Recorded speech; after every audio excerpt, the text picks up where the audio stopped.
안녕하세요. 스테이 디자인 김영빈 실장입니다. 이번에 소개시켜드릴 현장은 구축 아파트 45평 아파트 현장이에요. 도예가인 클라이언트의 삶에서부터 시작을 했고요. 돌이 채 되지 않은 아이와 부부 그리고 또 반려견이 함께하는 집이었어요. 이번 프로젝트는 한옥에서 느껴지는 감각적인 요소들을 많이 풀어보려고 집중을 많이 해봤습니다. 자리를 이동하면서 한번 같이 보시죠. 복도 공간이 구축 아파트에서는 거실, 주방을 구분하는 영역이기도 하고요. 또 방과 현관 이런 곳들이 이어지는 연계점이기도 해요. 하지만 저희는 거실과 주방을 조금 더 끊겨 보이지 않는 공간으로 보여드리고 싶었어요. 주방이 닫혀져 있는 구조다 보니까 천장을 더 과감하게 높이를 내려서 주방의 벽체와 거실로 이어지는 안방의 벽체와도 연계성을 갖게끔 공간을 구성을 해봤어요. 높이를 높일 수 있는 자체가 구축 아파트에서는 제한적인 부분이 많거든요. 저희는 높이의 제약을 다시 한 번 더 위계를 주면서 공용부의 높이를 가져가고 공간이 흐름이 막히지 않는 듯한 구성을 연출을 해보고 싶었습니다.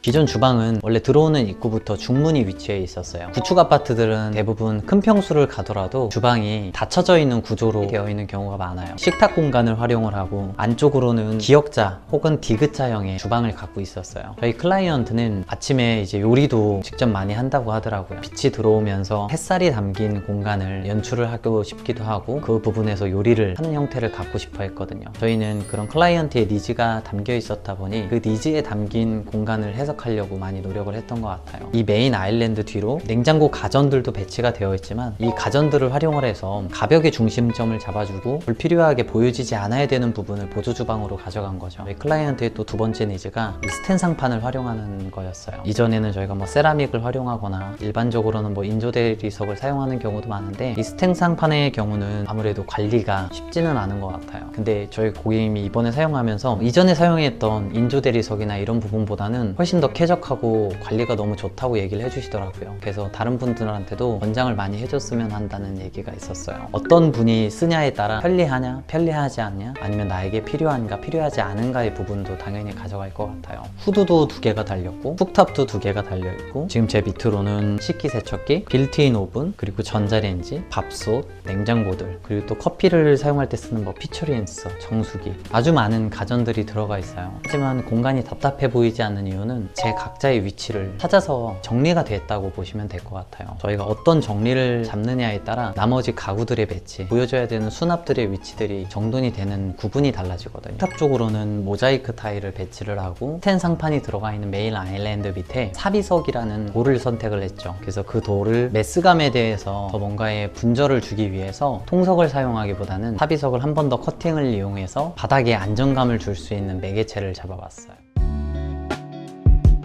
지금 보시는 거실은 확장을 따로 하지 않았어요. 구축 아파트다 보니까 공간이 좁아서 베란다 확장을 하는 경우가 굉장히 많죠. 하지만 저희 클라이언트는 확장을 하기보다는 내부 공간 안에서 이 모든 것들을 풀어가고 싶어 했어요. 그래서 확장을 따로 진행을 하지 않고 바깥에 보이는 창에 대한 분절선을 바꿔봤어요. 보통은 3W라고 하는 창이 3개가 들어가 있는 형태를 잡아요. 좌우로 1:1의 비율을 갖고 있는 창과 나머지 2의 비율을 갖고 있는 가운데 대창을 넣어서 양쪽으로 이동을 할 수 있는 형태를 잡기는 하는데 동선을 양쪽을 사용하는 경우가 그렇게 또 많지는 않은 것 같아요. 공간을 확장을 하지 않았기 때문에 식탁에 앉아 있거나 주방에 있거나 소파에 앉았을 때 바깥을 바라보는 시야를 가장 넓게끔 잡아보고 싶었어요. 그리고 지금 보이는 쭉 길게 대들보처럼 보이는 하리가 보일 거예요. 저 부분도 기존에 스프링쿨러가 있었어요. 근데 그 스프링쿨러를 위치를 조정을 하기 어려운 간관의 형태다 보니까 이동을 할 수는 있겠지만 비용이 생각보다 많이 들어가고 그래서 저희는 그 부분을 디자인 요소를 한번 사용을 해보자 제안을 드리면서 고객님께서 손님들이 왔을 때 대들보에 이렇게 내용을 적는 그런 매개체의 역할을 줄 수 있겠다고 하셔가지고 또 다른 형태의 디자인으로 가져갔던 것 같아요.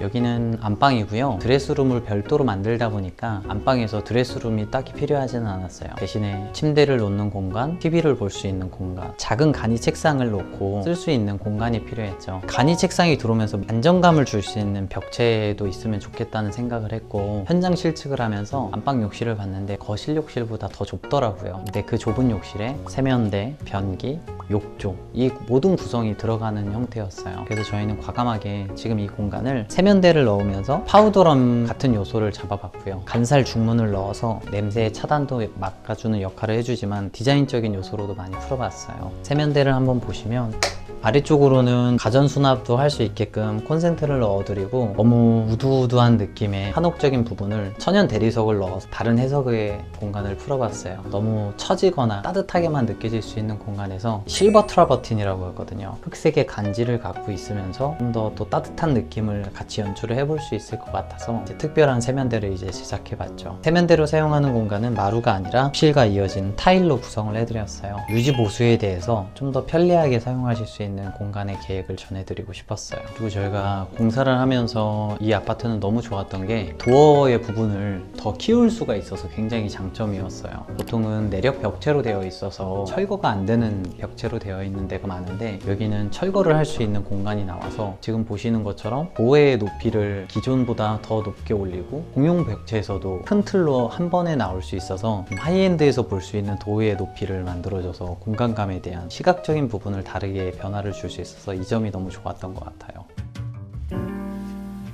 이쪽 방은 애초에 확장 형태의 구조로 나왔던 방이에요. 기존에는 이쪽 벽체로 매립 붙박이장이 설치가 되어 있었어요. 그래서 공간도 굉장히 좀 협소하게 되어 있어서 저희가 공간 구성을 하면서 서재 공간이 또 필요했거든요. 책상, 기물, 책장 여러 가지 것들이 많을 거예요. 그런 부분에 대한 내용들을 파악을 하면서 공간의 넓이를 변경을 했고 보통 이제 여닫이 도어로 구성을 했는데 반려견이나 아이가 있다 보니까 안방을 제외한 방문들은 이렇게 슬라이딩 도어를 활용을 해서 공간의 중심을 바꿔드렸어요. 이런 또 한옥 같은 느낌의 천장을 주면서 가구가 우드톤이 들어오지만 너무 따뜻하게 느껴지는 공간의 비율보다는 더 안정감 있는 공간의 비율을 주려고 디자인을 잡아봤어요. 공간이 굉장히 넓거나 큰 공간은 또 아니어서 이런 간살 형태의 쉐입을 천장에 또 주고 공간의 길이감도 넓혀가지만 한 번 더 안정감을 주는 디자인의 요소를 넣어봤죠.